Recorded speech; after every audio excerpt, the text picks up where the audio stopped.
All right. Today is going to be the conclusion of our covert narcissist series. This series helps you identify these patterns and problems. And specifically, we're going to identify what to do about them.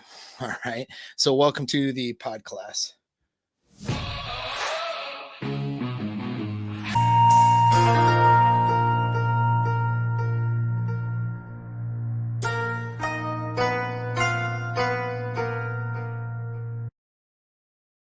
All right. Welcome aboard, everybody. So, I'm trying, I think I'm streaming on X right now. Let's see. Trying to do Rumble. What's going on with Rumble? We're having trouble streaming your destination. Oh, okay. It is possible the stream was ended or deleted.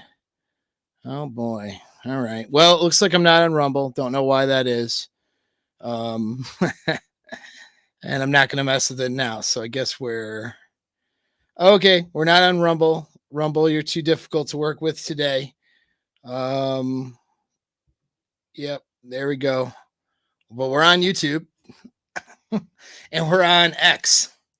Okay, so we got that going on. Yep. Yep. Got to put on my nerd glasses for the show here. Okay, sweet. Just that makes me look smarter. And now we're going to talk about narcissism. Okay, so welcome aboard. This is one of the. Thank you. Thank you. Appreciate it. This is going to be one of the most useful series you're going to find on YouTube when it comes to narcissism, particularly covert narcissists. I isolated the covert aspect of it because a lot of men, when they're dating women who are, the female narcissists, they tend to be it's the covert ones that really get you by surprise.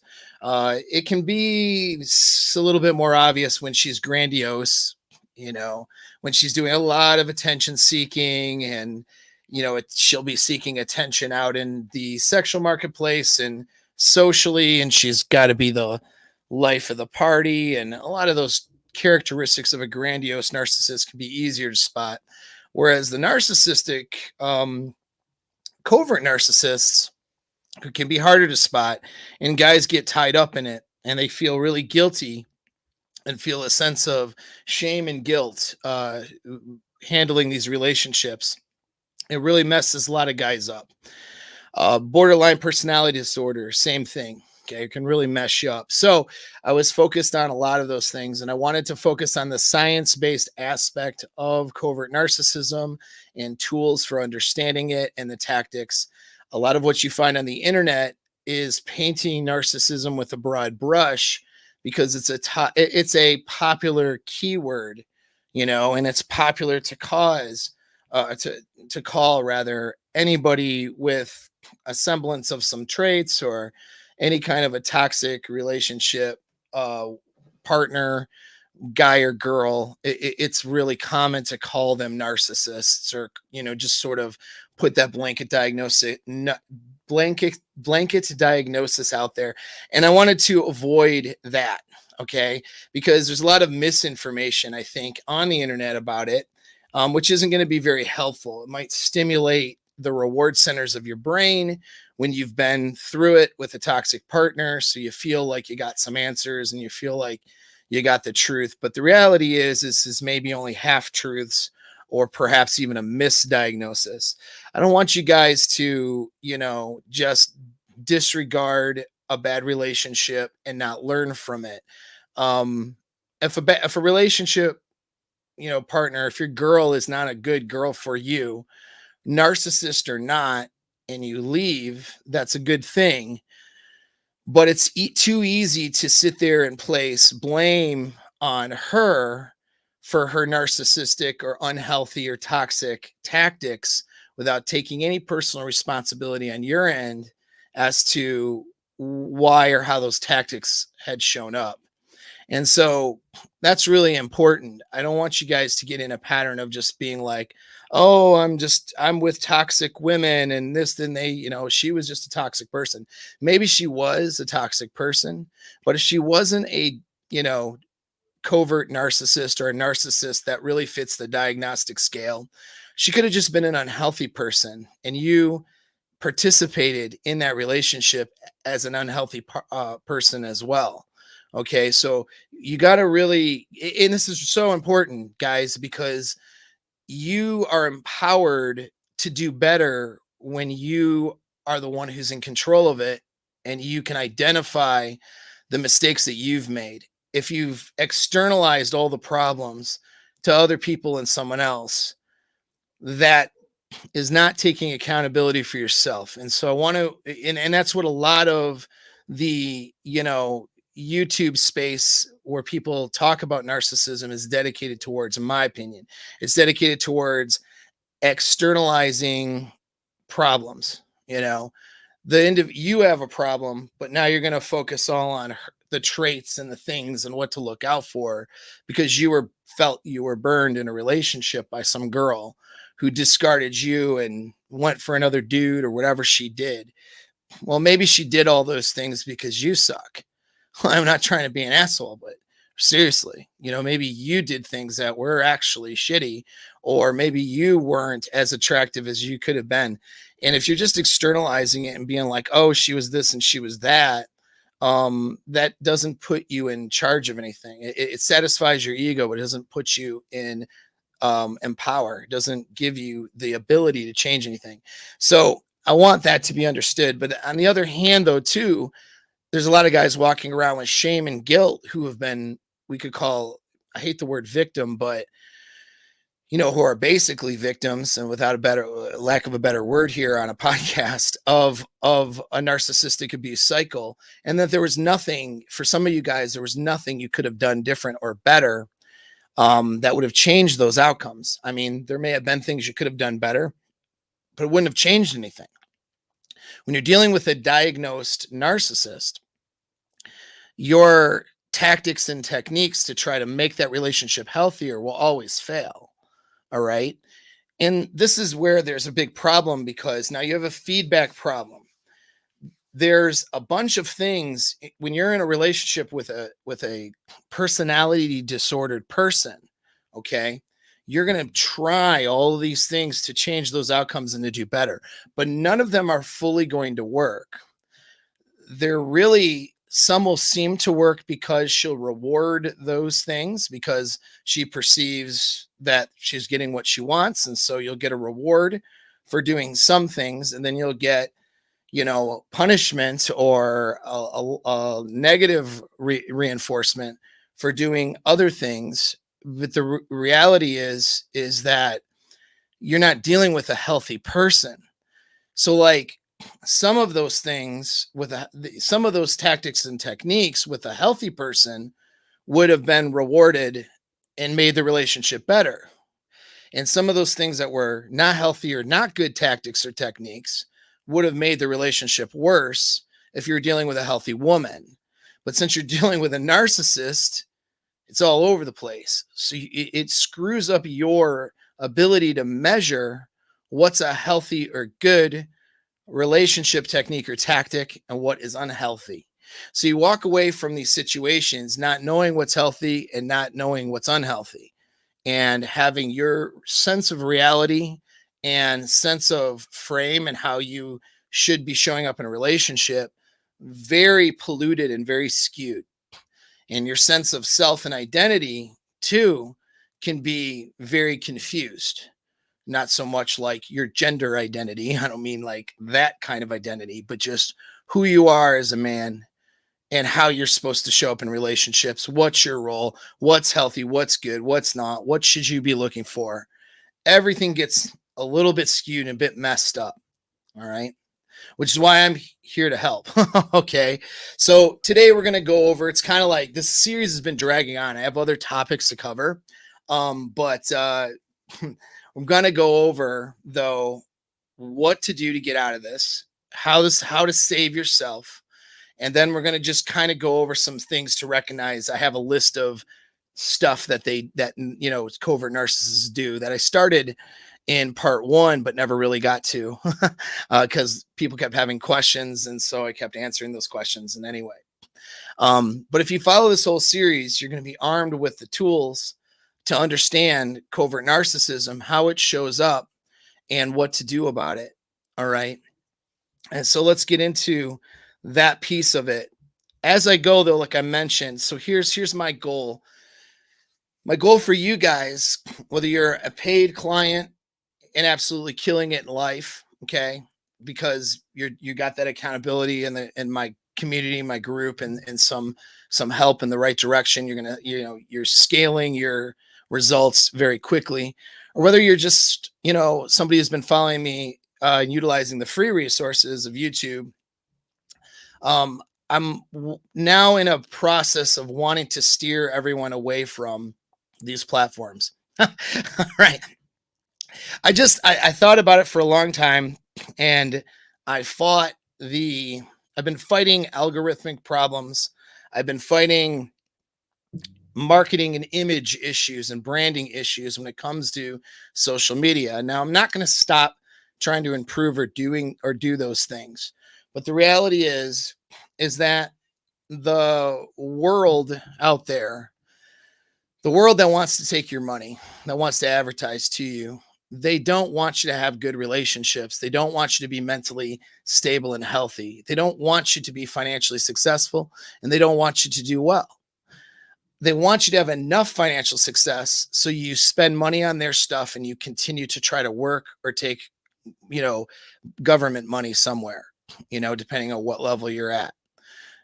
So it's a lot, even though someone could be a multimillionaire and yeah, they spend money, but how many units of this and that thing are they buying off of Amazon or Walmart, right?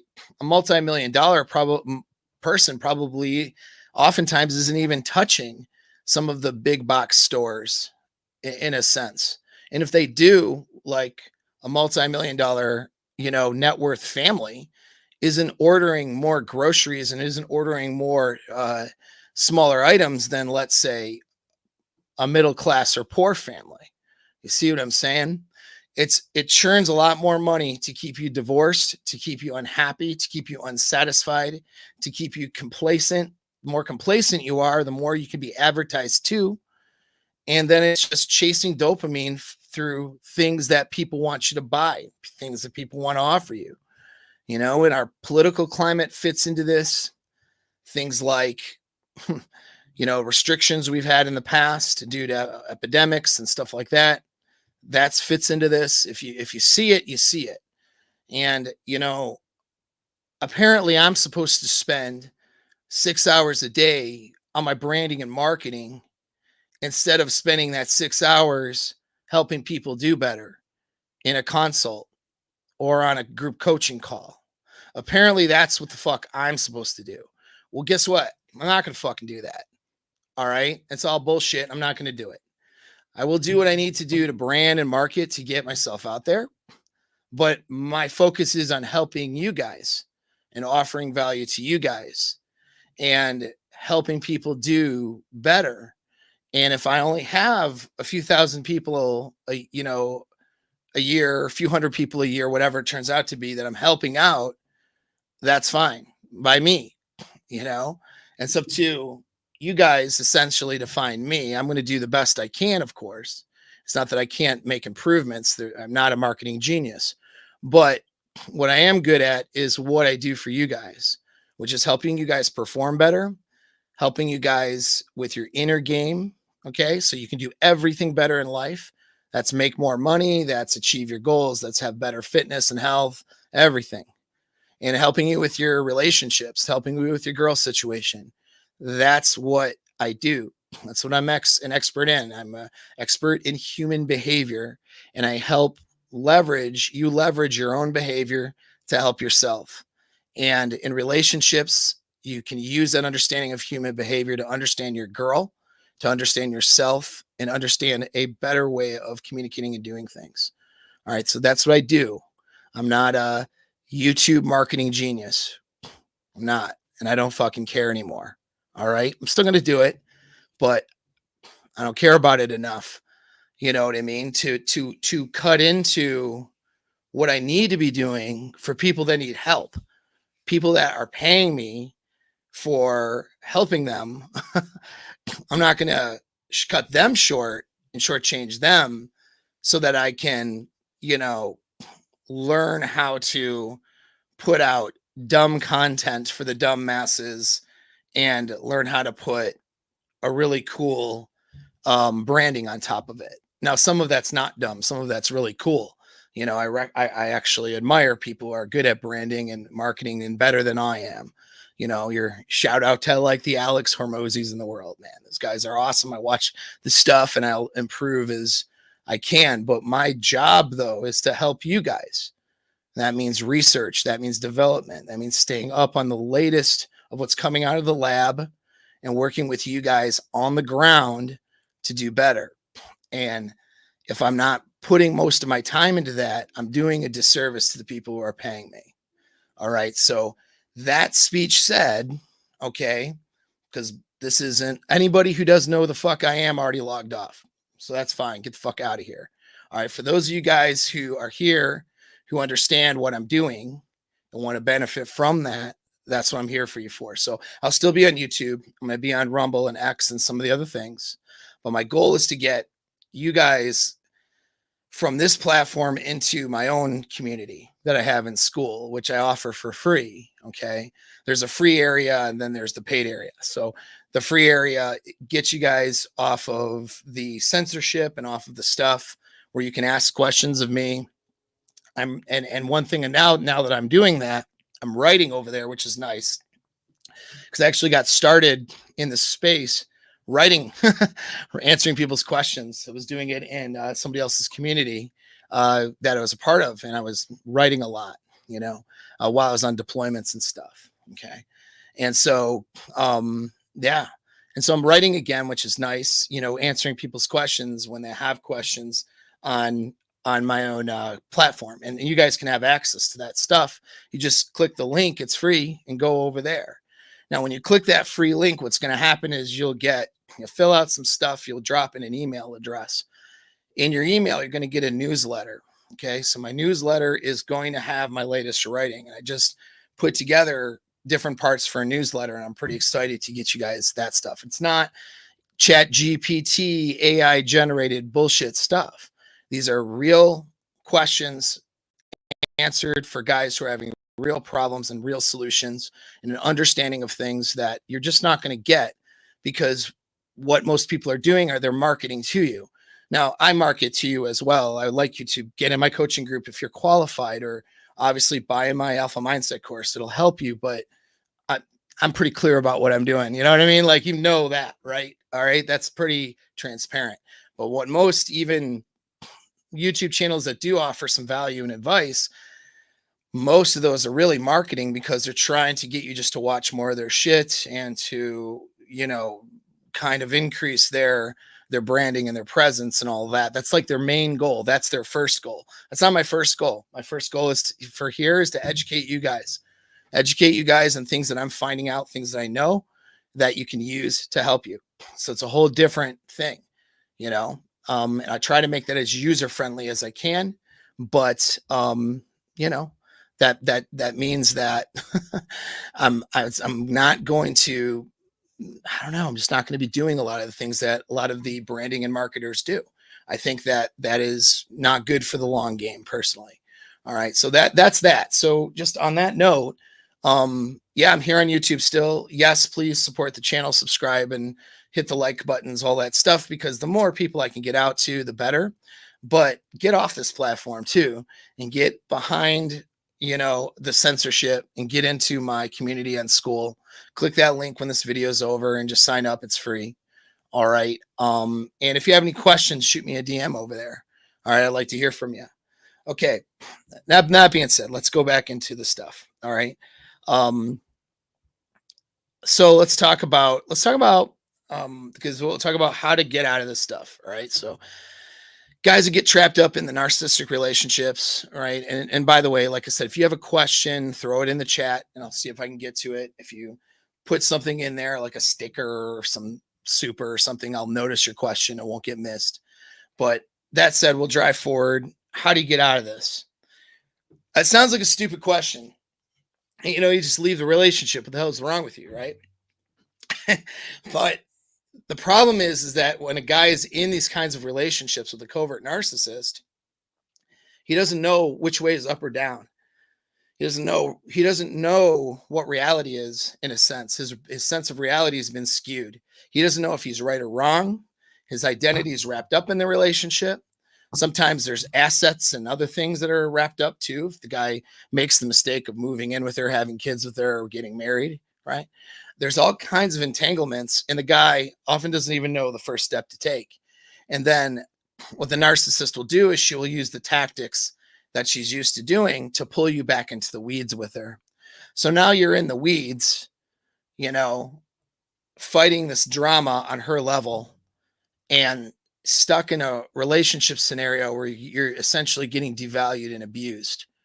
That's where you find yourself. And when you try to get out of it, you find yourself getting sucked right back into that situation because you doubt yourself, you question yourself, and she's very clever at pulling you into the weeds versus giving you some space and time to allow you to have what I call higher order thinking in order to see the big picture and see what's actually going on and start maneuvering your way out of the relationship. So guys can get really confused. And so these steps will help. All right. First things first, and this is why doing these videos are important and why I think it's good that they're out here for free. It's not some class or something like that you have to pay for, is because you have to recognize the patterns. The biggest thing is that you're going to think when you're with a covert narcissist, you're going to think it's your fault. That's what she's talented at doing, is she's talented at getting you to question yourself and using shame and guilt to get you to believe that you're the problem. Okay. And so you're going to believe that you're the problem while she's really pulling the strings. Okay. And that's going to cause you to just be very confused and not knowing what to do. So what you have to do is you have to start to recognize these patterns. When you watch a video like this one, or in the series where I'm talking about patterns of behavior, now it's like a checklist for you. Light bulbs should be going on like, oh, she does that. Yeah, she does that. She's doing that, right? You start counting up a lot of these toxic tactics and techniques that covert narcissists use. That should give you the first clue that you're in a toxic relationship, at the very least, potentially with a narcissistic person, and that you need to start taking measures to maybe get out of it. So your first clue is awareness. The problem is you got into this without awareness. You're stuck in it without awareness, and you need to start to become aware. And so that's recognizing the patterns. Okay. Now that's a really good general statement, but I'm going to give you more than that, because, okay, if you're in a positive bias, you could ignore a lot of things and you could start counting up the good things she's done, right? The good things, quote unquote. Now, with a clinical narcissist, most of those good things were all very conditional, but you're not going to see that when you're in it. You're going to see, well, you know, she sucked my dick yesterday. She made me breakfast. She was nice to me. You know, she cried and told me about her feelings and turned to me for help. And she did this, she did that, right? Like all of these things that she does that makes you feel happy, right? Is like, you'll start to remember and think of those when you're fearful of leaving her, or when you're in a positive bias. Well, on the other side of it too is, even with a healthy girl, you could get thrown into a negative bias. She could be really doing something that's very upsetting and very problematic, but maybe it's a problem that you could work through, but you get in such a negative mind state, your inner game starts to get affected. And now you're seeing all of these faults that she has, and you start adding up the negatives, but maybe she's not that bad, right? And that's the question. It's like, maybe these things can change. Like, what, I'm adding up all these negative things, but am I the problem? Am I just seeing it not the right way?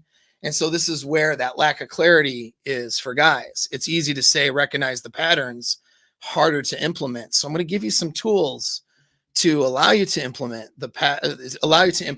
this idea of recognizing patterns. Because me simply saying recognize patterns is probably not going to help most of you. All right. That's a general, that's the other channels. They're going to tell you to recognize the patterns or whatever. All right. But they're not going to tell you how to dial that in a little bit. So that's what I'm going to do for you now. So if it's too complicated, it's going to be fucked up and you're not going to be able to do it. Okay. So let's do with simple. All right. Because I know I can get complicated, but simple is how we want to look at our solutions. And so recognizing patterns, there's 3 things to recognize, and it's really simple because all of these tactics and techniques are going to boil down to these 3 things for a covert narcissist. All right. She's doing these three things are happening when she's doing all of the list. You could look up a list and find 50, even 100 manipulation tools of a narcissist. But healthy people do those things too. Some of those tools that some article will mention as a tool of narcissistic behavior, healthy people have done those things too as coping mechanisms. And maybe they weren't healthy, like they're a healthy person doing something that's not good, right? Because people aren't perfect. We all have our own toxic patterns we've done or even do at different times, right? It's how it happens. And this is where the question is. Am I dealing with this disordered person or just somebody who's doing something that, is problematic, right? So a covert narcissist, though, will do these 3 things specifically. And every one of those little things, whether it's, running a smear campaign or triangulation or blame shifting or stonewalling, like whatever it is she's choosing to do along this 50 to 100 list of possible things, 3 things are going to happen when you're with a covert narcissist. And if you recognize and check the block on these 3 things, got to get out of the relationship. I mean, it's pretty simple. Okay. And I'll talk about how to do, that part in more detail too. But the 3 things are simple. One is it's gaslighting. All right. So in order to get you to stay in the relationship while she devalues you, she has to change your perception of reality. Changing your perception of reality through manipulation, lies, deception, and so forth, and all of these other tactics and techniques. Many of these tactics and techniques are designed to gaslight you, to change your perceptions of the reality. You see things in this framework, and she is denying that reality and using tools and techniques to try to get you to question your own reality so she can implement and replace her version of reality. Okay, so that's the one thing that you'll have is there will always be gaslighting. Always. There's always an attempt to change your perceptions of how things are. And not in a persuasive way where it's healthy, but in a toxic, more manipulative or deceptive way where these deceptive techniques are used. Okay. So that's thing number 1. Thing number 2, with a covert narcissist specifically, also oftentimes with borderline personality disorder, they will create reactive abuse. Almost always. So this is where she's intentionally doing manipulative, deceptive, coercive things that are intended to push your buttons, and she'll give herself a plausible deniability of her behavior and make you out to be the bad guy. All right. So an example would be saying and doing things, to indicate that she's, crossing boundaries with other men. And then you get upset and angry and confront her on cheating behaviors. And then she turns around and acts like the victim and says that you're a bad person for thinking she would ever cheat on you. And that you're just being crazy. You're just being insecure. You're this, you're that. There's an example right there. Doing boundary crossing with other men, towing the line, saying and doing things that are ambiguous and that can be interpreted in different ways that she knows is going to press your buttons, making you think that she is doing disrespectful, cheating behaviors with other men. And then you confront her on those things, whether you confront her in an unhealthy way or in a healthy way. But the more unhealthy you are in that confrontation, the better off she is in manipulating you, because then she turns it around and becomes the victim of that confrontation. How dare you ever accuse her of cheating behaviors, to kind of a thing. You're insecure, you're toxic, you're abusive for thinking that the things that she's doing is, crossing a boundary for a relationship. She's not acting inappropriate to men and this and that and the other, and she'll do all of those deceptive, tactics and stuff too, to gaslight. And in this example, like, she's taking your reaction of confronting her about cheating behaviors, whether it's healthy or unhealthy. Most of the time, for most guys, it's going to be unhealthy. She'll push these buttons in a way where you're angry, and then you're going to react, and you're going to be like, oh, what, you're kind of confront her, maybe not in the best way. Okay. When you confront her in a way that's not good, and she'll look for your point of weakness too. She'll look for when you're having a bad day, when you're, maybe if you drink, if you're having a couple of drinks and you're, not necessarily drunk, but you're not, your inhibitions are down, your self-control's down. Like, she'll look for those opportunities where you're not at your best, and then she'll hyper trigger some things and get you to respond in a bad way. So now you've just overreacted, quote unquote, and now she says, oh my gosh, you're so terrible and abusive and, such a toxic person because of how you're talking to me. You swore at me, so you raised your voice, you did whatever, right? Meanwhile, she's doing all these toxic things to initiate that in you so she can make you out to be the bad guy. This is a way of devaluing you. Okay. So that's what's called reactive abuse. It causes somebody to do something that could be construed as abusive. It's not really abusive, but could be construed as that. But the real person who's doing the toxic behavior is the quote unquote abuse victim, right? So she's doing things to stimulate bad behavior from you intentionally so that she can be the victim of that bad behavior. It's very, very not only divisive, but highly manipulative. Like, a lot of guys don't catch this. Most guys don't catch this. They think they're so confused. I get guys in consults like, I think I'm overreactive or jealous or this. And then sometimes they are. Okay. But sometimes we unpack it, and no, their girl is doing things intentionally to cross boundaries and stimulate a negative reaction so she can be the victim of the negative reaction. I talked about this all in a separate video in the series. And that's why I highlighted gaslighting and reactive abuse as two things, because with a covert narcissist, those two things will show up 100%. So if you got those two things going on, you have pretty good evidence that this is a narcissistic scenario you're in. You're probably with a covert. What would seal the deal is if the third thing is in play. Okay, so here's the third thing. The third telltale sign is the abuse cycle.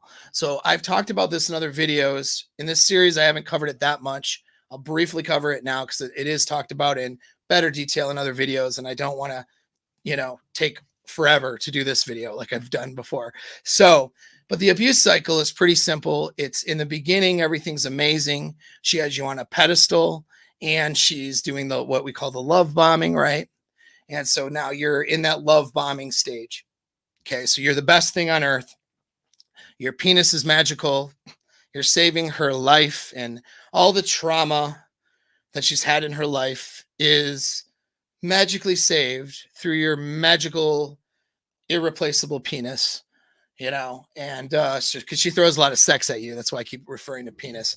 She's throwing a lot of sex at you and acting like you're her savior, and you're this amazing, wonderful, best person on earth. And then something will happen to sort of trigger insecurities or thoughts about trying to control this scenario. And then what she'll do is she'll go down the abuse cycle of devaluing you. Now you'll start to see the gaslighting and the reactive abuse happening. and you'll start to see all these other tactics that I mentioned in video 1 and that I'm going to mention in this video as well, other ones. But you'll start seeing these things showing up where basically the idealized version of you now starts getting cut down to pieces. So you felt on a high with her, your neurochemical system had a strong attachment, and your identity is wrapped up in her. To the uninitiated and the unaware, their identity gets wrapped up into this girl. And then what ends up happening is she starts devaluing and making the guy feel like a piece of crap. And guys get to a point of wanting to take themselves out of the gene pool oftentimes in these relationships. They get to the point of wanting to stare down the barrel of something, to want to make a choice that they can't reverse, to end life and all that. This puts guys in a really bad place, the devaluing part. And once she's devalued you and she's gotten as much supply for her ego as she can, and again, I talk about this in greater detail in other videos, then she discards you. She discards the relationship. And she will move on to another guy. She'll cuck you. She'll cheat. She'll do a lot of things. But she will usually make a grand statement with an exit too about how you're terrible. And then she will exit, and she'll get social support for the exit. And she'll try to replace you oftentimes with somebody else, put that in front of your face. And then there's this fourth thing called hoovering. So if she thinks that she can get more supply out of you after she's discarded, she'll come back around, rekindle some things for a while, or test the waters. And then once she's gotten her supply for her ego met, she discards again. And she'll repeat that process as long as you let her. And so if you find yourself in this abuse cycle, if you find yourself in being devalued all the time, when you're, but you recognize that there was really a lot of love bombing in the beginning, and that there's an extreme here. It's not a normal development of a relationship during a honeymoon phase. It was this massive attraction and like this extreme thinking, extreme future projection in the beginning. And then all of a sudden you're shit, you're nothing. You're right. It's like you're just being picked apart. You're going through an abuse cycle. You add that, but guys will question if they're in an abuse cycle. They'll be like, well, am I in an abuse cycle, or am I just fucking up? Am I just making mistakes? Or is this just her trauma, or is it this, or is it that, right? Guys will want to rationalize. Well, if the abuse cycle is happening and she's gaslighting and you're recognizing reactive abuse, if it looks like a duck, quacks like a duck, what is it, right? It's probably a narcissistic situation, or BPD, right? It's probably a personality disordered scenario that you're in, and you need to take the measures to get out of it. All right. So those are some tools that if you recognize the patterns, the things I'm telling you in these videos, that will tell you that you're probably there. Now, because of your attachment, you're not going to believe yourself. Okay. You're going to see all the signs. It's all going to be there. Writing's on the wall. You're going to listen to this video. If you're smart, you'll listen to this video. You'll rewind the part where I talk about the 3 things to recognize: the gaslighting, reactive abuse, and the abuse cycle. And you'll do the math and you'll go, fuck, I think it's all there. And then you'll doubt yourself. You'll question yourself and you won't get out of it. She'll throw pussy at you. She'll throw nice things at you. She'll cry, whatever happens, and you're not going to get out of it. You're just not going to do it because you have an attachment, and the attachment is powerful. I've seen the attachment crushes the strongest of men. And I'm being serious. I'm not saying that lightly, dude. The attachment to women in general, to girl in your relationship, will crush the strongest of men. I've had strong dudes, stronger than a lot of people, most people, in consults, absolutely getting crushed through their attachment to somebody that they shouldn't be attached to, not knowing how to break that attachment. Okay. And the pain they're going through. And so, and by the way, if you're an alpha male, you do, and if you're not a psychopathic alpha male, right? If you're an alpha, but you're not a psychopath, you're not a narcissist, you're actually prone to strong attachments, like you're going to have a hard time breaking attachments, potentially. I'm going to get into that in a future video, okay? Because there's some stuff to cover. But the reason is because high testosterone tends to be a marker of an alpha male, and higher vasopressin. The interaction of your vasopressin with testosterone causes you to attach harder and to want to be protective, more protective. And so don't think it's like a weak thing. If you have an attachment to some chick, right, and you're struggling with that, don't think you're a weak guy. I've watched guys with more decorated motherfuckers than me, and in more common experience than I have, all that stuff, tougher men, okay, than most people, absolutely get crushed by this attachment, because part of what makes them tough, is they have a lot of behaviors that stimulate high testosterone, and then they have the vasopressin, and the vasopressin interacts with the testosterone, makes them hyper attached and hyper protective. So don't shame yourself, whatever, okay? It's a problem to solve, not a problem to feel bad about. What a girl does in this scenario is she's an expert at making you feel bad, okay? So you're going to not do that, all right? You're going to look at this as a skill set, as an awareness thing, and then you take the right steps to handle it. That's how you do it. It's a problem to handle, okay?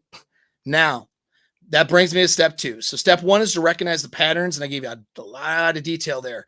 Step 2 is the support network. You need a support network, because you won't fucking do this on your own. All right? You're not, dude. You're not. If I have to bet money, if I have to be a betting man, if you're in the thick of a narcissistic abuse relationship, you're not going to get out by yourself. You just won't do it. It's not about how strong and this and that and the other. Your brain is going to trick you and fool you and keep you attached longer than you should. Most people who get out of these situations will tell you they stayed longer than they should have. Okay? Because you won't do it on your own. You just won't. So it's like trying to break a serious addiction on your own. If you have a heroin problem, you need to go to rehab, and you need to be in a support group. You probably aren't going to get rid of that problem on your own. If you are an alcoholic, a severe alcoholic, okay, you're probably not going to stop drinking on your own. You need a support group. You need a support network. Okay. Now, here's the problem with this. As a man in the world, you don't have a support network for this, probably in your social circles. If you're lucky, you got a friend or two you can talk to. But even like the stronger you are as a male, the less likely even a therapist is going to be able to understand you, because most therapists don't understand dominant males. Okay. They just don't. Some do, but most don't. And so you're going to be, even going to therapy, you're going to have somebody telling you how fucked up you are, or just being a bump on a fucking log, listening to your problems and not offering any solutions, advice, or feedback. You're not going to get anywhere in a lot of therapy sessions. Okay. That's not the same as, unless the therapist is good. Sometimes the therapist is good. Okay. But a lot of times they're not. And people in your support network, they're all thinking from a gynocentric social order. They're thinking from a female-centered social order. So even the guys, they're going to appeal to a female. They're going to appeal to other things. They're going to tell you platitudes. They're going to tell you value moral things that, because their values and their moral judgments are something they cling to try to stay safe. They're going to do a lot of things, but they're not going to really understand what you're going through, and they're not going to be able to support you. So that's the problem with this, is that you can't do it on your own, and you need a support network, and the people around you can't fucking do it. They're just not able to. So, and by the way, some women struggle with a support network, but a lot of women don't. That's one thing women are good with, is they're good at being better friends to each other sometimes. And sometimes to a detriment, they just like support each other even when they're doing wrong things. Okay. But women tend to have a social circle, and with a gynocentric narrative, her saying, I'm a victim of this relationship, people tend to listen, people tend to support her, people tend to give her attention. You know, when you say that, you're going to get less. I'm not saying it never happens, but people are going to, even if people say to you to your face, like, yeah, dude, yeah, oh man, that sucks. They're also thinking negative about you. They're pitying you. They're thinking, because you have a burden of performance as a man, and they're thinking that you're not meeting your burden of performance, and they're judging you over that. You know what I mean? So like, it's like you don't have a good support network socially. This is why you get on my fucking free community. That's not just to line up this plug, I swear, because that's the free stuff, okay? Or you sign up for a session, okay? If you're going through this, you need to be in a coaching session with me at the very least, or we need to talk about getting you into a coaching community. The coaching community is probably the best choice because you're going to be around guys who have been there, done it in a number of different ways, and they can offer feedback.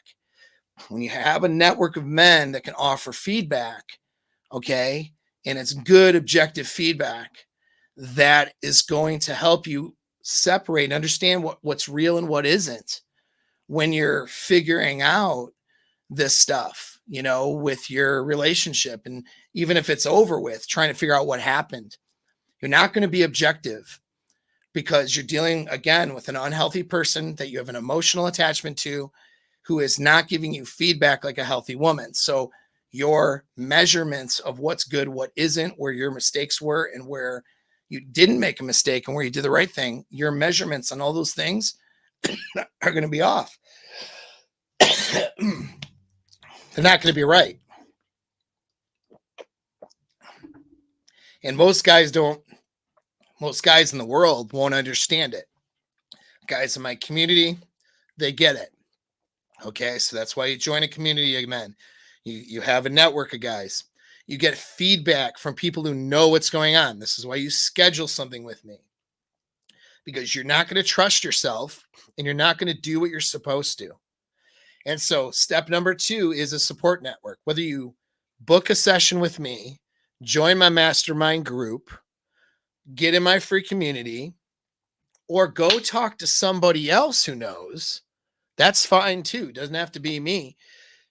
But you need feedback from somebody who knows what they're doing and somebody knows what they're talking about, or else you're not going to trust your decisions. And then you need support as you move along the process to make decisions. Okay, don't think you're on an island. All right. If it's easy for you to walk away, then just walk away. Like, pause the video, send a breakup text right now, block her on everything, mail her shit, never speak to her again. If you can do that, don't join. You don't need to pay for my mastermind group, probably. If you can do that, just hang out and tell me how you did it then, so I can give you a pat on the back and a thumbs up. All right. If that's where you're at, do it. Because you're not going to do all that, and there's going to be some back and forth and some other bullshit, you're not ready. Okay. So you need to join the fucking community and get some support. All right. Beat that point to death. And luckily I have more time today because lately I've not had the time because I'm helping out guys. Right. All right. So number 3, what's number 3? After you get the support network, because you won't do what you're supposed to, you have clarity, you recognize the patterns. That was step 1. Step 3 is you're going to set boundaries. You're going to have your conditions and your standards. So now you know you have feedback. So you know the decisions you're making are the right ones, that they're calibrated, that your ideas of what a healthy boundary or a condition or a standard for yourself and for the relationship and for what you expect out of her, all those things are more clear because you've recognized the bad patterns, you know you're in trouble, and you're getting feedback from me, or you're getting feedback from, you know, a group of guys who knows what's up. You now can have your boundaries, conditions, and standards. Because if you could break up, then you just break up, right? Easy. So if you can break up, do it. I will congratulate you on the breakup, and we can work on bigger and better things. Okay. But because you can't, probably not yet, you need more proof somehow Okay, it's not even just proof. It's like there's a part of you, because of the way and the nature of covert narcissism, there's a part of you that's going to say to yourself, I need to give her a chance. All right. There's that part of you that's going to want to do that. And if you don't do that, you'll regret it. Okay. So the worst thing to do is to walk away from something and have regrets. I can't have you do that. So we're going to work through a process so you don't regret it if walking away is the answer, which most likely is the answer. Okay. And so step number 3 is boundaries, conditions, and standards. If she is a covert narcissist, she will not be able to meet your boundaries and conditions and standards. So that is going to be, proof positive that she's not capable of having a relationship with you that is on your terms and that's healthy. She will not be able to meet the boundaries and the conditions and the standards.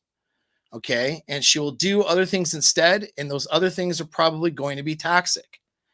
That will be your nail in the coffin here to tell you that is your permission. Now, you don't need permission to walk away. You can walk away anytime you want to. You can walk away from a healthy relationship if you want to. No one's holding the gun to your head and keeping you in a relationship. All right. That said, you're not going to do it. But if you have boundaries, conditions, standards, and she's not meeting them, she can't meet them, she won't meet them, she doesn't care about them, right? Whatever it is, whether it's a can't meet them thing or whether it's a will not meet them thing, she can't be in a good relationship with you. All right. If you have healthy boundaries, conditions, standards, and she can't meet those things, where are you going with this? You're not going anywhere other than in a bad spot. Right. So that's your proof right there. So that's why you do those things. You say, hey, here's what I'm not accepting this anymore. All right. Here's how we're going to handle it instead. Here's what we need to do. Here's how I expect you to treat me. Here's how I want tonight to go. Here, we're going to have a good night tonight without drama. Oh, wow. You're creating drama. Surprise, surprise. That's not within the boundaries and conditions and standards of what the fuck we're doing right now. And so when she can't meet them, so you don't need any more proof now at this point, but I'm still going to give you more steps, because even when guys have all the proof, they don't do the right thing. All right. This happens. This is why you need community support and a coaching program, because you could have all the knowledge in the world. All right. And so number 4 is when she doesn't meet the boundaries, conditions, and standards, you implement healthy communication and you stay out of the weeds. Okay. I put stay out of the weeds as a number here as part of the step, because what she wants to do is she wants to pull you into a toxic communication pattern with her so that she can manipulate and deceive you. You have to stay above that. Use Luca, have emotional self-control, and implement. And if she will not communicate with you in a healthy way, you put a pause on those conversations until she's ready to do that. You're not stonewalling her. You're saying this conditions and standards for talking to each other is that we communicate in a healthy way. And if you're not going to do that, then we can't talk until you're ready to do that. And so you force healthy communication by setting boundaries. She doesn't get to communicate with you unless she does it in a way that's healthy. Okay. And then you have healthy discussions where you're having empathy and understanding for her as because we don't know, like maybe you don't know she's a narcissist yet. Maybe she just has a lot of problems or whatever, but doesn't matter what a diagnosis is. If there is one at all, you want to have an understanding and empathy for her and her position, what her needs are. And then you're going to move forward with action plans to maintain good boundaries, conditions, and standards for the relationship. And you will have an action plan, well communicated, that she agrees on, and not getting in the weeds of toxic communication where she rules the roost and can manipulate you. And then in the perfect world, what happens is you have this healthy communication and you implement the action plan and everything turns out better. But when you're with a covert narcissist, that's not what will happen. What happened is she will break your boundaries, conditions, and standards. Then you will attempt to have healthy communication, in which she will fall to all of the toxic manipulation patterns that she is used to. You refuse to participate in those patterns because you have boundaries now. But she ends up not ever really then getting to a place of healthy communication with you. Or maybe she does on an occasion, but then it's really more of an act, right? To try to manipulate you further. And when it comes into actioning the right thing and doing the right actions, right? The action plan, she won't do the action plan. She could have she might be able to play act healthy communication for a time or two. Okay. But then when you go back to life, she's right back to violating boundaries, conditions, and standards and not doing the action plan. So now it can't work. When these things are all there, you recognize patterns. She's gaslighting, reactive abuse. There's an abuse cycle. You have a support network to tell you that you're not fucking crazy. You start implementing better boundaries, conditions, and standards. And she violates all of those. So then you just have healthy communication, which is something you haven't always done in this relationship. So now you're redeeming yourself through healthy communication, and she still won't participate. Where can you go with this? You can't go anywhere. So now step 5 is an exit strategy, because a lot of these women will entangle themselves into your life.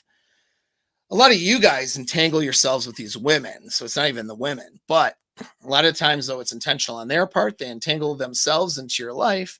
And what ends up happening is it makes it an exit strategy difficult, because she starts to make your life more painful and difficult on the way out. And so what you try to do then is want to plan to mitigate that difficulty as best as possible, so you don't get stuck on trying to exit, and then you exit. By the way, all that shit, you're going to need some coaching and support on, guaranteed. And if you've been through it, you have trauma from this. Okay.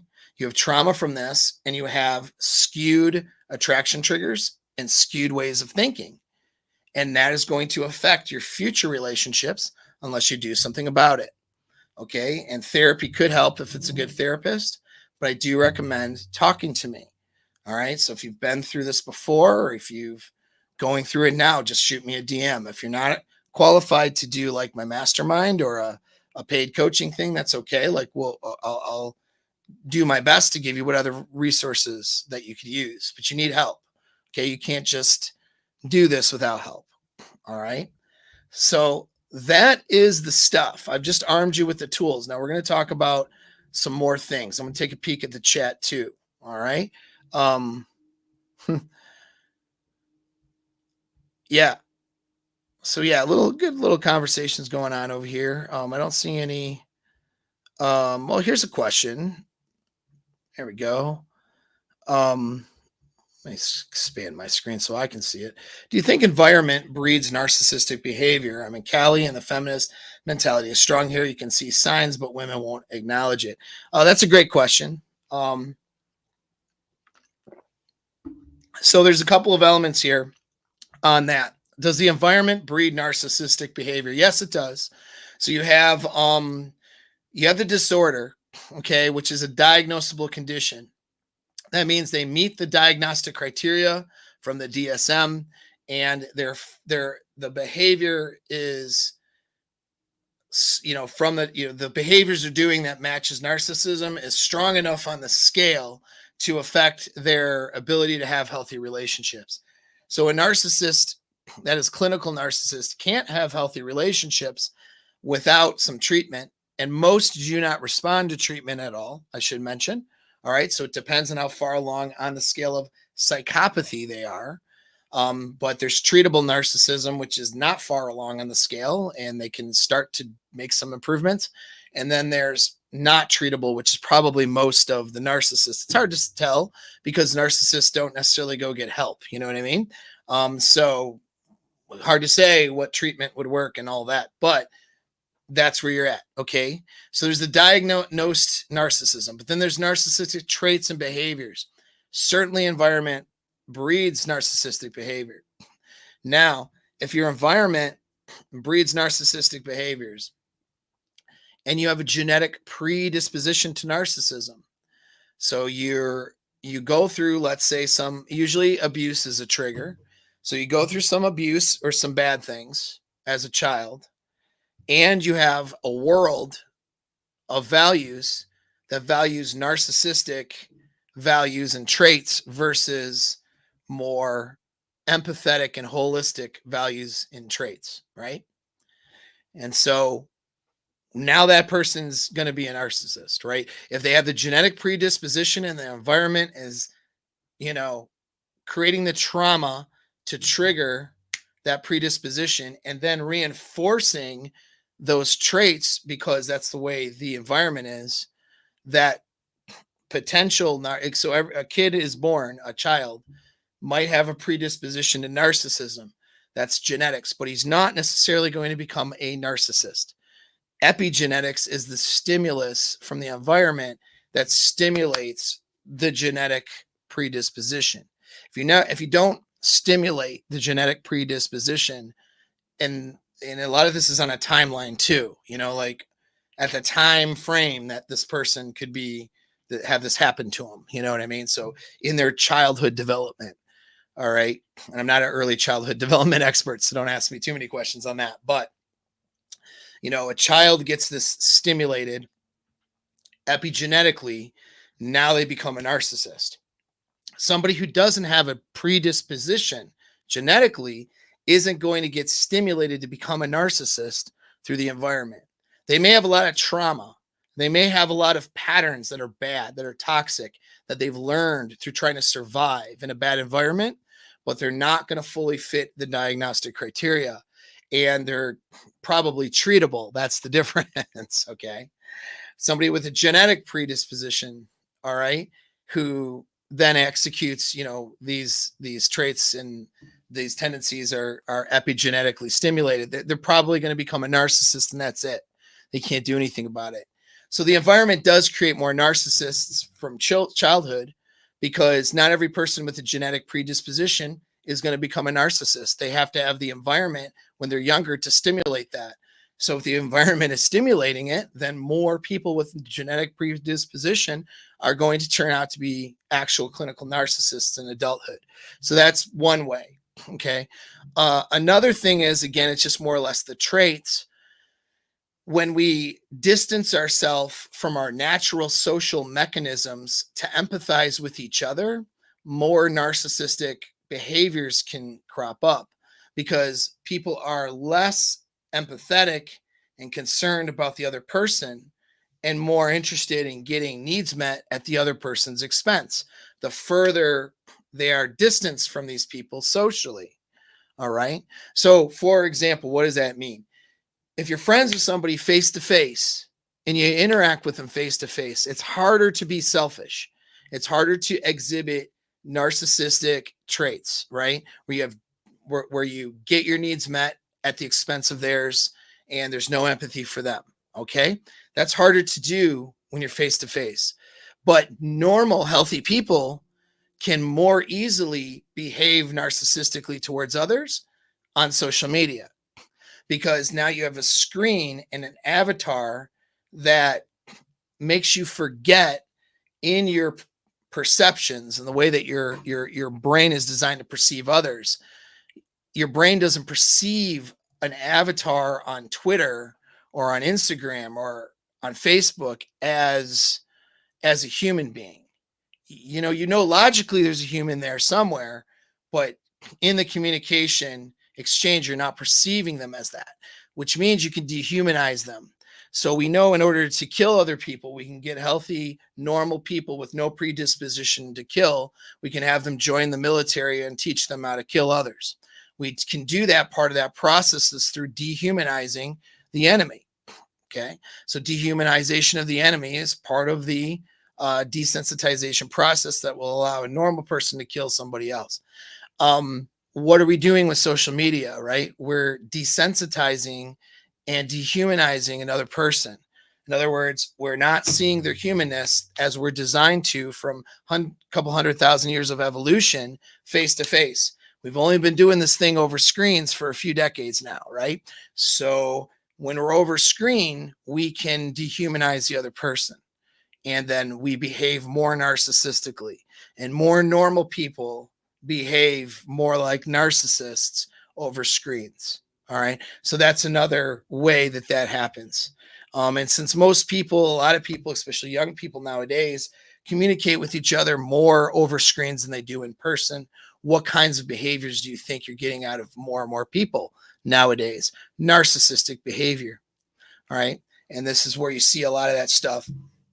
And a lot of what we're attracted to shows up politically. You know, narcissistic behavior can show up politically, and people are cheering it on today rather than questioning it. And that's both sides of the aisle. All right. So, yeah, it does show up. All right.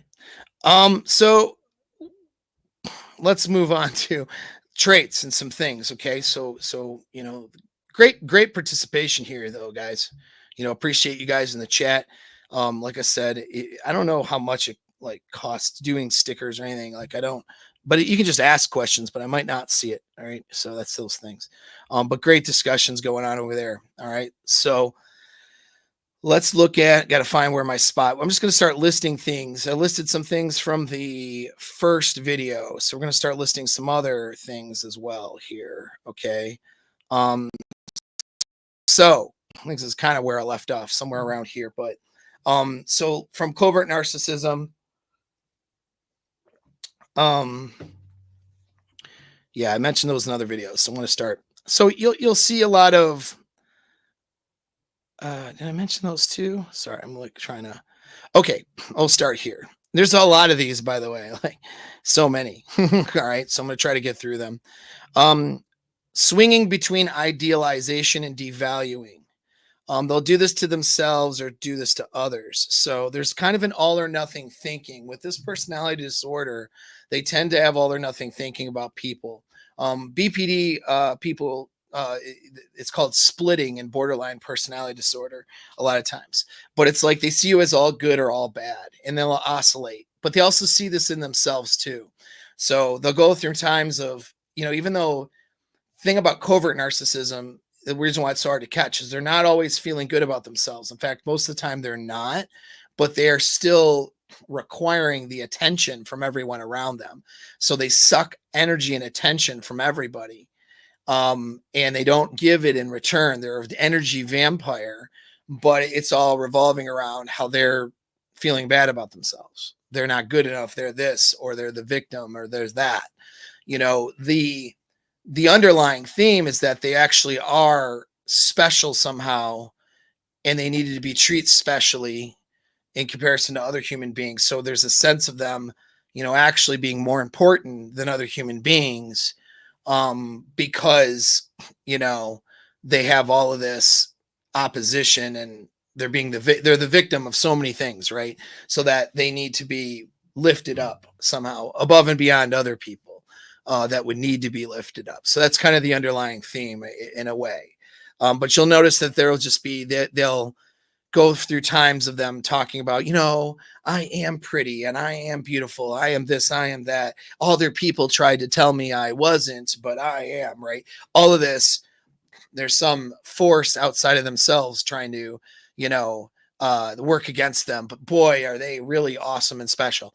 So that's when they're, idealizing themselves. Then they'll have other times where they'll be like, I'm ugly, I'm this, I'm that.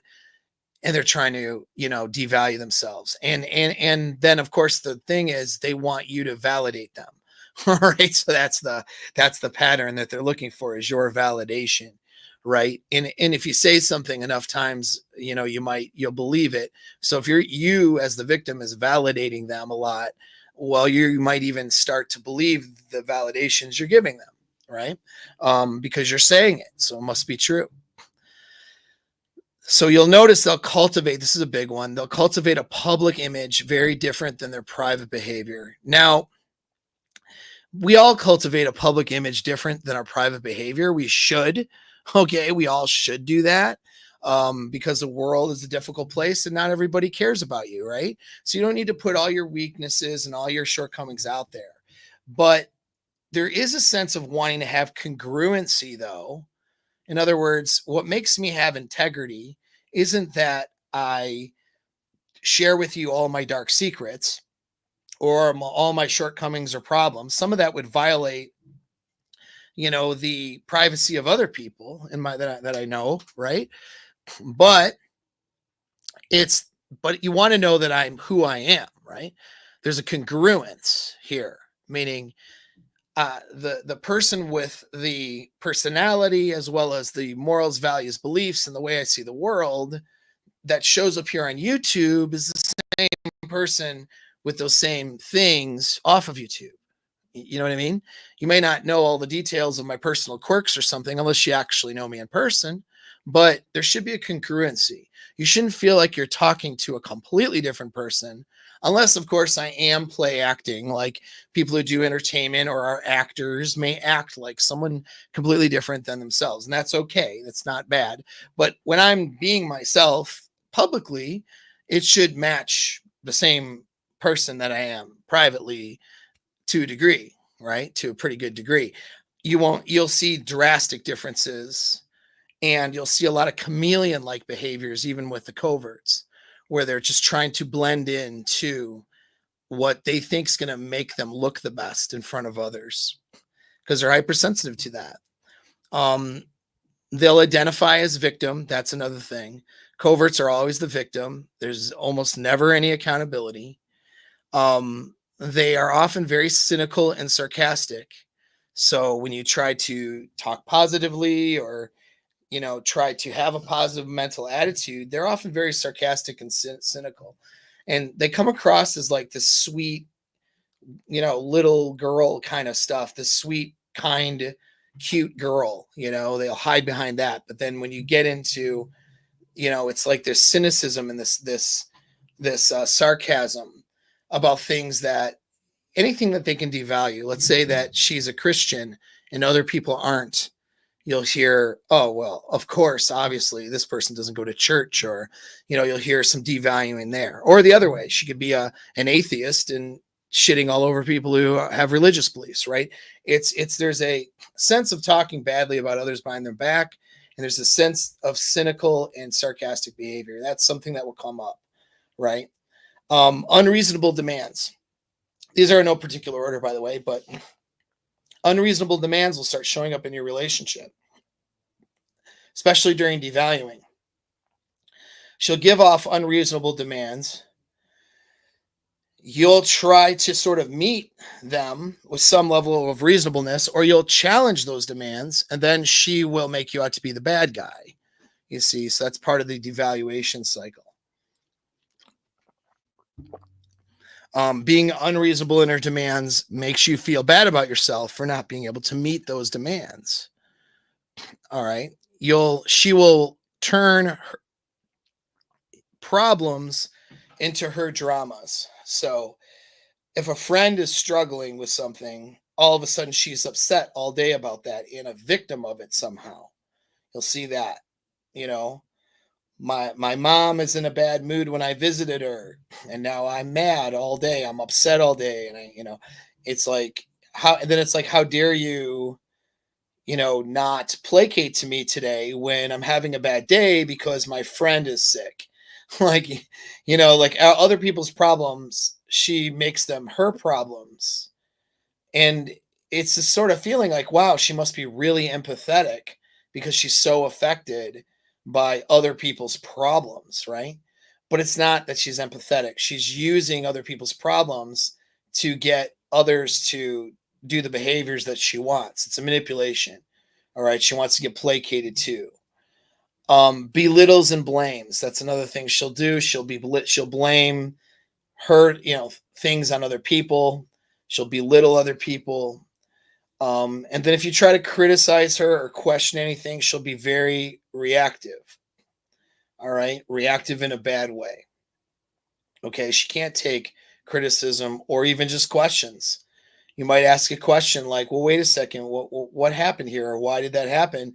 And then all of a sudden, oh, well, you just think I'm a piece of crap or whatever. Like all of a sudden she'll take it as an insult or something like that. You'll see that kinds of behaviors, right?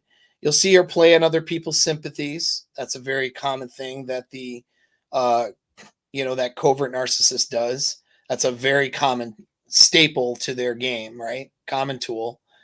They focus a lot on unfairness.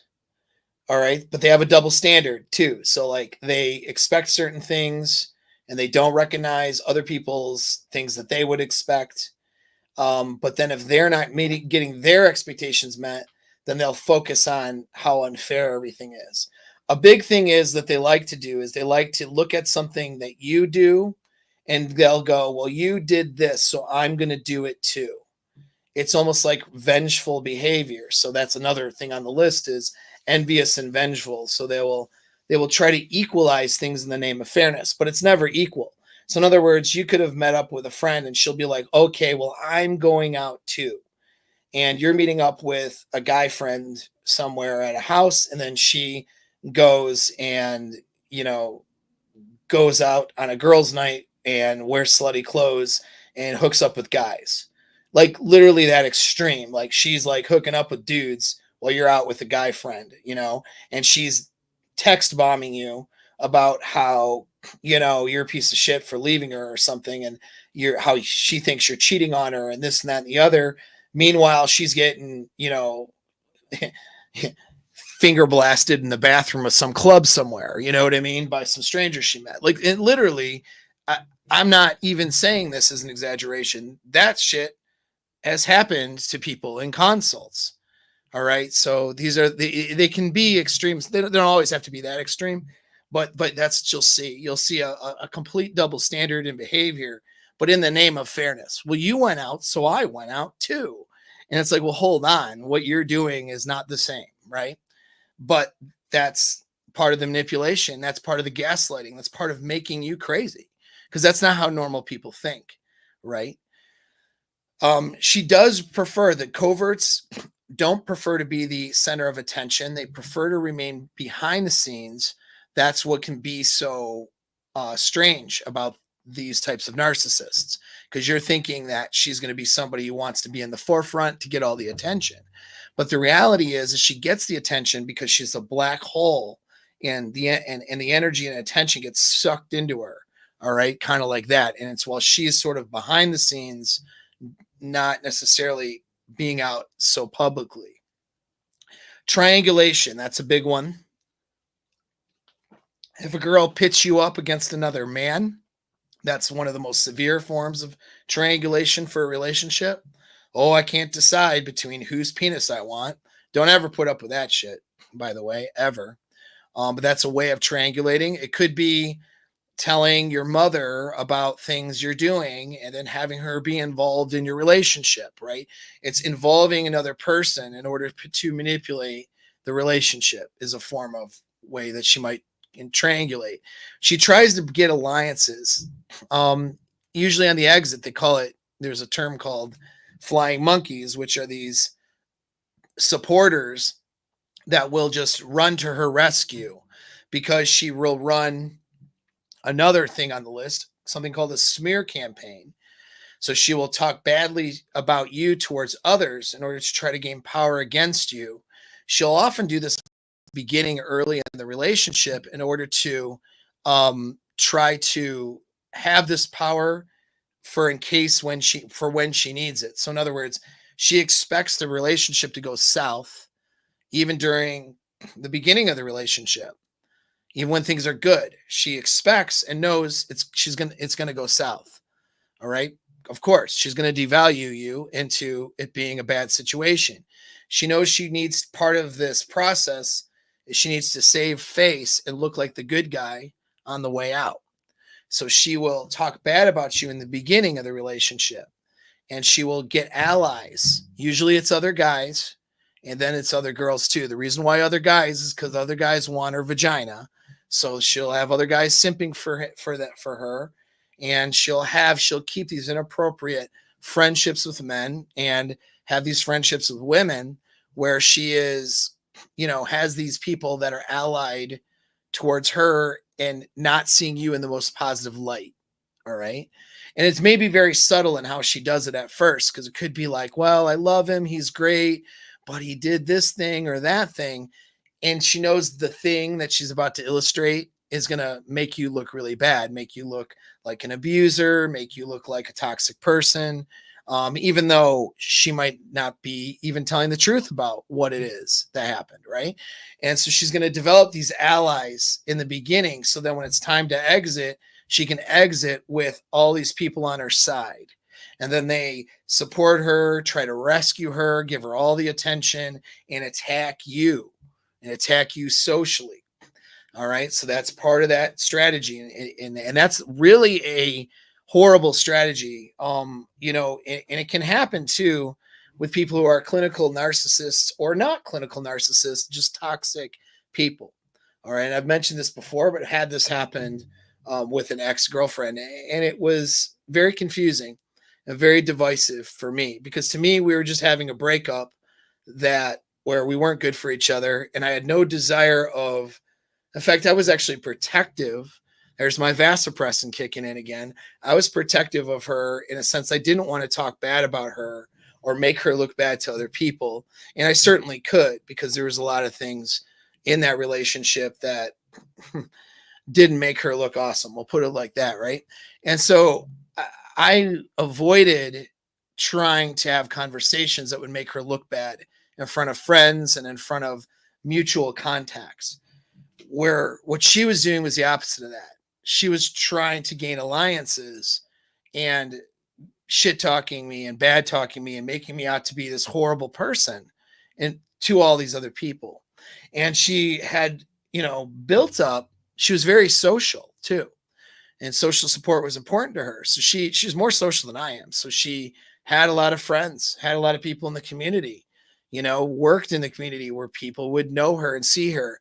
And she was not this horrible person all the time either. So she knew how to be a good friend and a good social ally to people, unless they crossed her. You saw her true colors when someone would cross her. All right. But if she felt crossed, then it was, I'm going to destroy this person. That was like her mindset. But so very, very much on the spectrum, right, of psychopathy. But when it came to maintaining other friendships, though, she knew in order to destroy others, right, and to successfully get away with that or to attempt that, she had to look like the good person in front of everybody else. And so she put a lot of effort into that. And so she had a lot of allies, a lot of people that she knew. She worked in the community, all this stuff. And then she's running this smear campaign trying to make me look bad. And it was it was tough at first. And I had a lot of skills too on all the stuff, but having people that you thought were your friends turn against you because of a smear campaign, when you're just like, how can you be so stupid? Like, I'm not talking bad about her. She's talking bad about me. That should tell you something.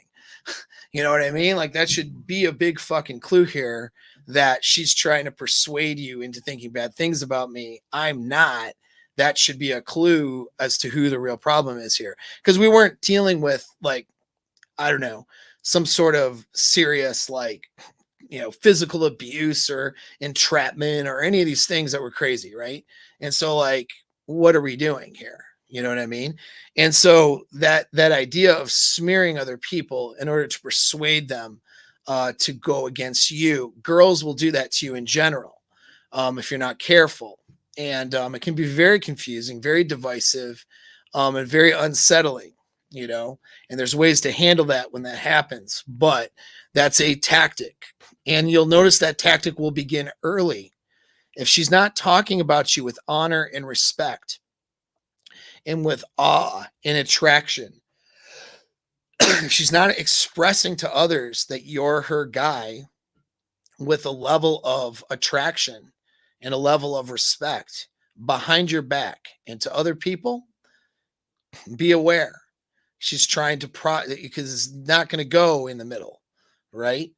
She's leaving doors open to turn people against you in a manipulation tactic situation if she feels like she needs to do that. So be aware of that. Okay.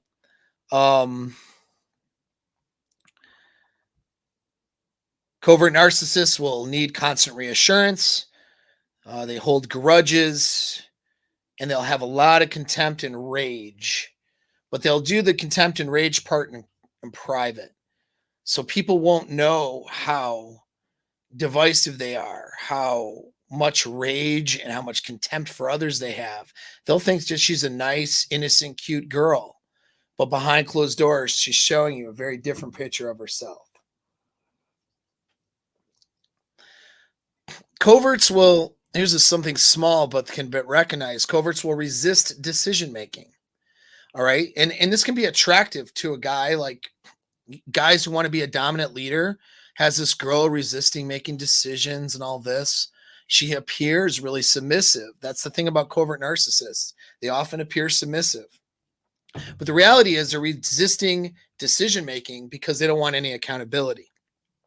So they can always get into a particular mood, or if the outcomes aren't exactly how she wants, she can now blame you because she didn't make the decision. You did. And this should include this includes things that you really have no control over, but she wants you to make the decision. And then she blames you if it doesn't work out. That's a very common tactic of coverts. All right. She has an exaggerated sense of entitlement. Again, extra attention, time, and energy needs to be put on her. All right. She's hypervigilant, anxious. Covert narcissists are going to be constantly accusing you of doing the wrong thing, even when you are going above and beyond to do the right thing. She will try to stimulate insecurities and problems in you, like poking, prodding, prying into things. She's wanting to stimulate bad behavior from you. This goes back to that your reactive abuse, right? She'll use guilt and shame, and she will try to control and punish you with guilt and shame. That's back to that reactive abuse. She expects to be taken care of, right? And she doesn't do anything to compliment in return usually.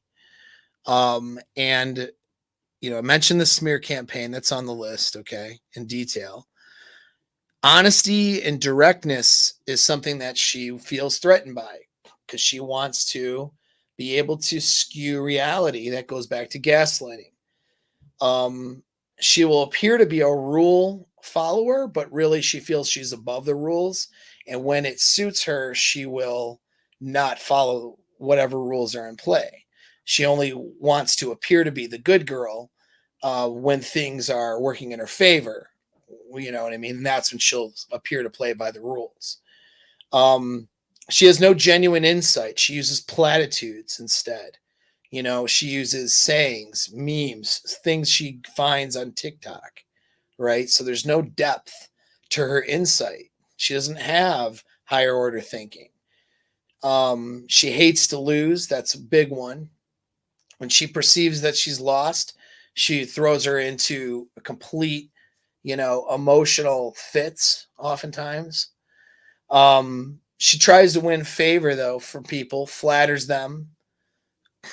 She might try to give the appearance of being confident at times. Then at other times give the appearance of not being that, right? It's displaying a false humility.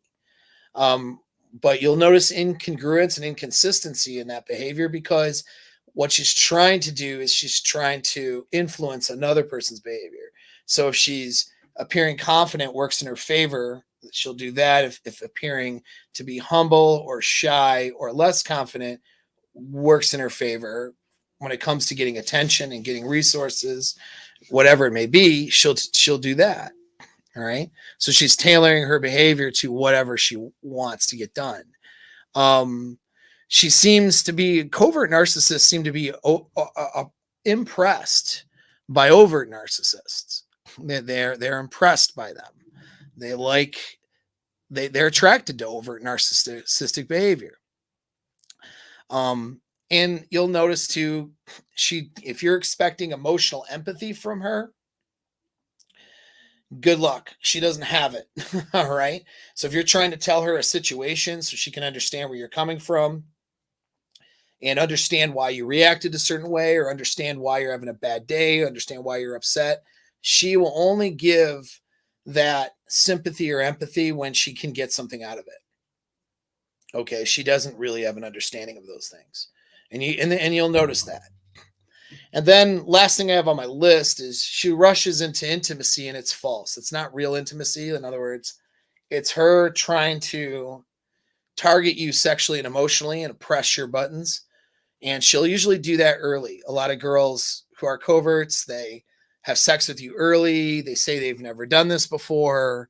It's all like you're the new amazing penis, right? She doesn't usually come this quick or come as often as she's coming with you. She doesn't usually have sex this quickly. She doesn't usually have sex this, you're the first for everything. When the reality is she's been there, done that with a lot of dudes. All right. She's just lying to you to manipulate. And that's my list. Okay. That's my list. And let's look at this comment. Paul helped me through my covert narcissistic relationship and helped me break away from my attachment to her. I'm a strong alpha guy and I was getting crushed. Yes, this is what I mentioned before. It's not a weak thing. It happens to guys. In fact, like I mentioned before, if you were here earlier, alpha dudes actually are more susceptible in ways because if you're not psychopathic, what happens is you have higher testosterone and that mixes with higher levels of vasopressin. So it's the vasopressin testosterone combo that makes you want to fight for your relationship and be very protective and be very attached. So very, very alpha guys can be very attached to their relationship partners. And that can be a good thing if she's healthy. That can be a bad thing, though, if it's a narcissistic abuse scenario. And of course, you're the man, bro, and I know who you are, and I appreciate your comment. I'm happy to help. And so, let's see, what else do we got here? Lots of guys talking about their scenarios here. Yeah, attracted to transparent, overt narcissist. Yep. And so you're going to see a lot of comments. The more people see the video, the more comments of, yep, been there, done that. That's going to be there. And that's good. That's good because it's important that you guys give these comments. Okay. It's important you guys tell your stories because other people are going through it.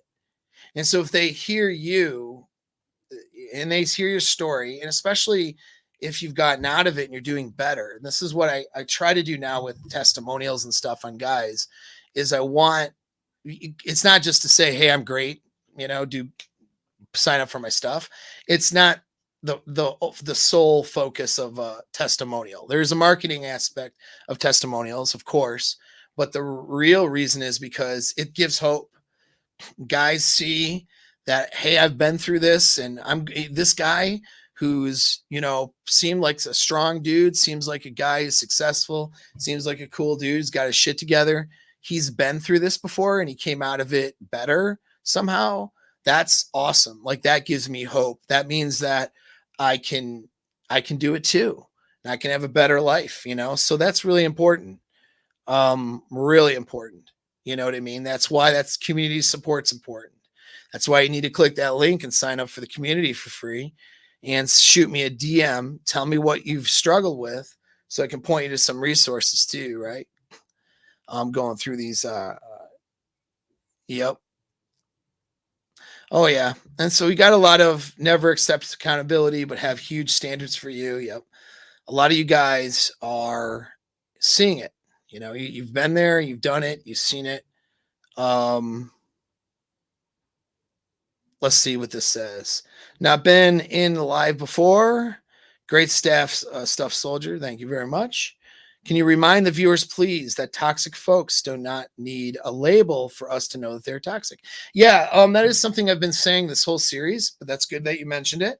That's why I'm taking a measured approach to this series on covert narcissism, because I mentioned too, like when I mentioned the flying monkey story, that ex is, I wouldn't consider her a clinical narcissist. I think she struggles with a lot of toxic behaviors, but I wouldn't consider her that. But doesn't matter. In the breakup, there were certainly a lot of divisive things that she was willing to execute. And I see this all the time in guys doing these breakups and divorces, especially, is that the woman isn't necessarily a label on a DSM. She's not a labeled diagnostic criteria, but there's still, if the person has toxic patterns and has no empathy for you and is protecting themselves, they're going to hurt you and they're going to try and they're going to do it on purpose. The hardest thing to accept is that normal people hurt other people. Normal people hurt, kill, steal, abuse other people. Not always people in some abnormal diagnostic area of psychology. It's normal, everyday fucking people that harm others. And they do it through selfishness. They do it through a lack of values and principles. They do it through self-protection.